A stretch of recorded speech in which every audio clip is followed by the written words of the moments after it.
மக்களை ரட்சியும் ஆண்டவரே. முழு உலகத்திற்கும் நீர் ஒருவரே தேவன் ஆண்டவரே.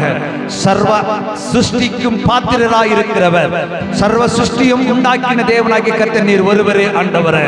வேத வசனம் சொல்லுகிறது, ஒரு மனுஷனும் கெட்டு போகிறது தேவனுடைய சித்தம் அல்ல, எல்லா ஜனங்களும் ரட்சிக்கப்பட வேண்டும் என்றுதான் தேவனுடைய சித்தமா இருக்கிறதா.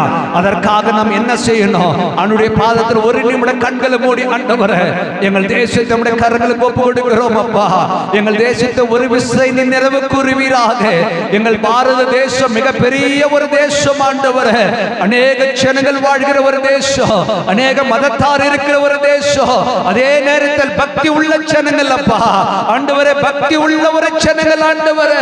எங்கள் தேசத்திலே பார்த்தா எங்கள் தேசத்தை போல பக்தி உள்ள ஜனங்கள் வேற தேசத்தில் எங்கும் இல்ல ஆண்டவரே. ஒரு மரத்தை பார்த்தால் கடவுள் என்று சொல்வாங்க, ஒரு கல்லை பார்த்தா கடவுள் என்று சொல்வாங்க ஆண்டவரே. இப்படிப்பட்ட ஒரு பக்தி உள்ள ஒரு ஜனங்கள் ஐயா, எங்கள் ஜனங்களே ஆண்டவரே ஒரு விசை நினைவு கூறுவீராக. பக்தி உள்ள ஜனங்களை தமக்கென்று ஏற்படுத்துகிறேன் என்று சொன்ன தேவன் அல்லவா ஆண்டவரே. இன்றைக்கு 140 கோடி மக்கள் வாழ்கிற தேசத்தை ஒரு விசை நினைவு கூறும்படி ஆட்சேபிக்கிறோம்.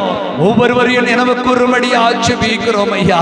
நீ ரட்சிக்கிறவர் ஆண்டவரே, நீ ரட்சகர் அல்லவா தகப்பனே. எல்லா ஜனங்களும் ரட்சிக்கப்படும்படியாய் நாங்கள் ஸ்தோத்திரம் பண்ணி நாங்கள் ஜெபம் பண்ணுகிறோம் அப்பா. வலது கரத்துக்கும் இடது கரத்துக்கும் வித்தியாசம் தெரியாம இருக்கிற ஜனங்களுக்காய் ஆண்டவரே நீர் பரிதபிக்கிற தேவன் அல்லவா. உம்மை நாங்கள் ஸ்தோத்திரிக்கிறோம், உம்மை நாங்கள் மகிமைப்படுத்துகிறோம். இந்த ஜனங்களுக்கு நீர் மனமிறங்கும்படி ஆட்சேபிக்கிறோம் ஐயா. மெய்யான தேவனை, நமக்காக ரத்தத்தை சிந்தின தேவனை, தமக்காக அடிக்கப்பட்டவர் நொறுக்கப்பட்ட ஒரு தேவனை ஜனங்கள் அறிந்து கொள்ளும்படியா என் தேவனாய் கர்த்தர் கிருபை பாராட்டுவீராக தகப்பனே. கிருபை பாராட்டுவீராக, கிருபை பாராட்டுவீராக. அப்படியாக எங்கள் தேசத்தின் மேலே உம்முடைய கண்கள் நோக்கமாயிருக்கிறபடினால் உமக்கு ஸ்தோத்திரம். எங்கள் தேச ஜனங்களை நீர் ரட்சிக்க போகிறதற்காக ஸ்தோத்திரம். எங்கள் ஜெபத்தை நீர் கேட்டதற்காக ஸ்தோத்திரம், ஸ்தோத்திரம், ஸ்தோத்திரம் அப்பா. எங்கள் ஜெபத்தை கேட்டு ஆமென் என்றும் ஆமென் என்று பரலோக பதில் கொடுத்ததற்காக ஸ்தோத்திரம் அப்பா. இயேசுவின் நாமத்தினால் ஜெபிக்கிறோம் நல்ல பிதாவே. கர்த்தர் நம் ஜெபத்தை கேட்டபடி கர்த்தர் நன்றியோடு ஸ்தோத்திரிப்போம். ஹல்லேலூயா. ஸ்தோத்திரம்.